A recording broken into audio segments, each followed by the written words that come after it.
Greetings, fellow test subjects. Test subject 1337 here for Aperture Gaming. They make it, we test it, you play it. And welcome to our review of Observation.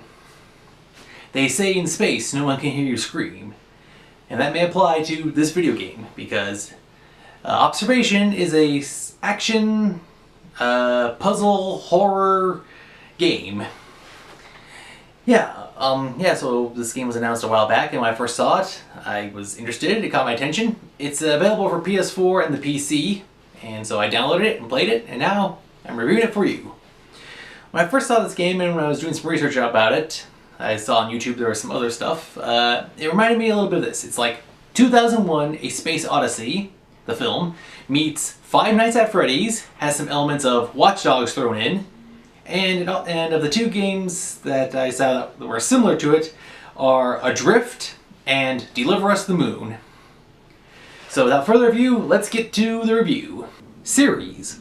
Yeah, so this is the game is Observation. It's the first one. I don't think it's part of a series or anything, so it's just standalone by itself. Team. The game was developed by No Code Studios and produced by Devolver Digital. And if what I read about this is true, No Code, it's only 11 people. This game was made by 11 people. That's what I read. If it's not true, then, but still, given how this game looks and sounds and plays, very impressive. Plot.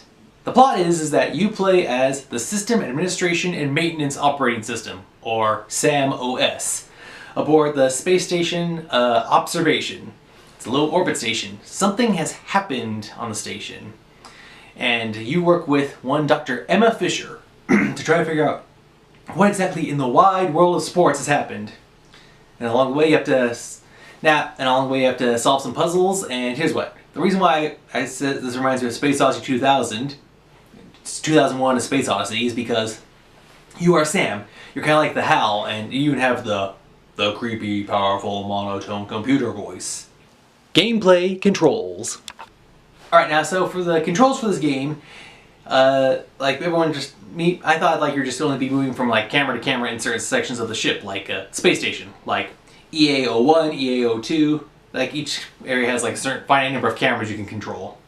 And while doing that you can interact with things like doors, computers, you can even pick up collectibles to like scan this document, scan this laptop. But you do also get some level of movement. You can control these like sphere cameras that let you fly around the ship in some spots that are selected. And when to sometimes get into the areas, you have to like complete some little puzzles, like connect the dots from here to here, or turn this around. And now there's some areas where like there's going to be some like puzzles that say you have to like look to find a certain color and select it. So if you have a color deficiency, or if you're partially colorblind, this might be a little tricky in some spots. So just to give you a heads up on that. Graphics.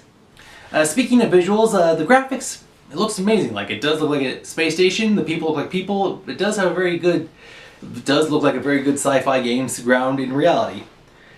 And it doesn't stretch your imagination too far because it takes place in the year 2026. Now, speaking of graphics and visuals, working the camera, sometimes it's like you're looking through like an old-timey camera feed, and sometimes you have to deal with some weird effects of visuals. And like for some of the cutscenes, there might be some bright flashing strobe lights. And while some of this you see these every once in a while in some video games, I could tell, like, based on how this was working out, there might be some factors of the game that it would be a little sensitive for people who may have seizures. So they do warn about it at the start of the game, but just please play carefully. The game does look good, but there is some visual things you have to watch out for. Everything does look good. Audio.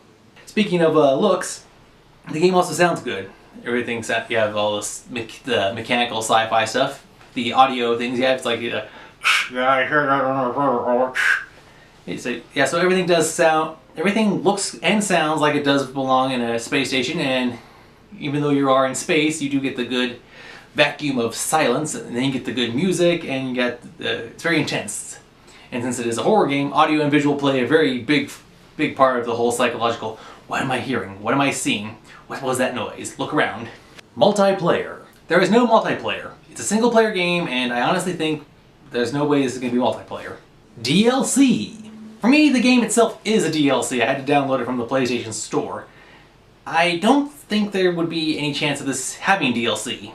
If there was like, I don't know, maybe a lead up to the events of the story, or maybe like testing at like the scientific lab where Sam was made, I could probably see that, but no, I don't think there's going to be DLC. Issues. Now, when I got the game, it had been a couple of days, so here's what. There are some issues. Technically, the game plays well. There's like only one segment I've seen so far where the lip syncing was a little off, but no.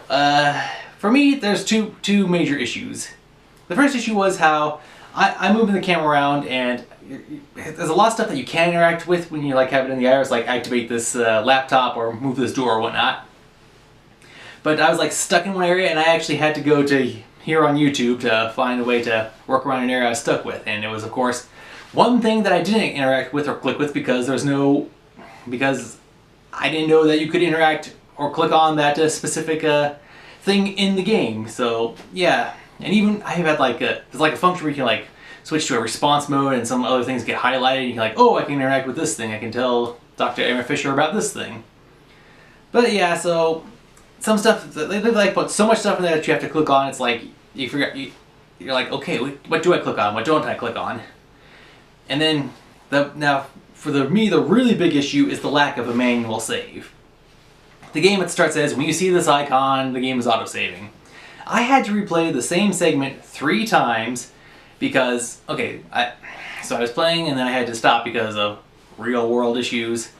So then when I got back on, I was like, okay, so then I was moving around, and then I found a document I had scanned it, and I saw the icon. I was like, okay, good, it's saved. So then I went off to do some more other stuff. Then when I came back the third time, I was like, I have to do all this again? So then I went through everything again, and then came to like a cutscene, and then it told me the new objective I had to go through. I was like, okay, now I know for sure this has been saved. I know I read something, someone said that they were able to blast through this game in like a 6-hour stint, but me, I enjoy playing the game. I don't want to just sit there and just get through it all in 6 hours. I like enjoying it. I like hearing the story. I like playing with the controls. I like playing the game because that's what you do. You play with the game. Yeah, so obviously they need. I don't think they need to have manual save. If they do a patch update, DLC thing, it used to have manual saving. Buy, rent, or pass. As I've said, this game I downloaded from the PlayStation Store, so there was no physical disc, which means renting it is kind of out of the question. But now normally I don't go for the whole creepy genre, but this game really caught my interest, so I'd say this game is a buy. Yeah, it's pretty good. I mean, it's about $25 roughly on the PlayStation Store. Not sure what it is for the PC thing, but yeah, yeah, it's a really good game. I mean, it looks good, it sounds good, the controls handle well. So yeah, I mean, you're getting what you pay for, and it's good. Overall score. So how good is this game? Well, we here at Aperture Games, we give Observation a solid 9 out of 10. Yeah. Oh, and sorry for the sunglasses, but we're trying something new, just you know, for presentation purposes. Yeah, so sorry about the delay of this review, but a lot of stuff's been going on here at Aperture Labs and in the real world. Alright, and that's all the time we have for this. I hope you enjoy the game, I hope you enjoyed this review. Until next time, this has been Test Subject 1337 for Aperture Gaming saying thank you very much, and as always, game on!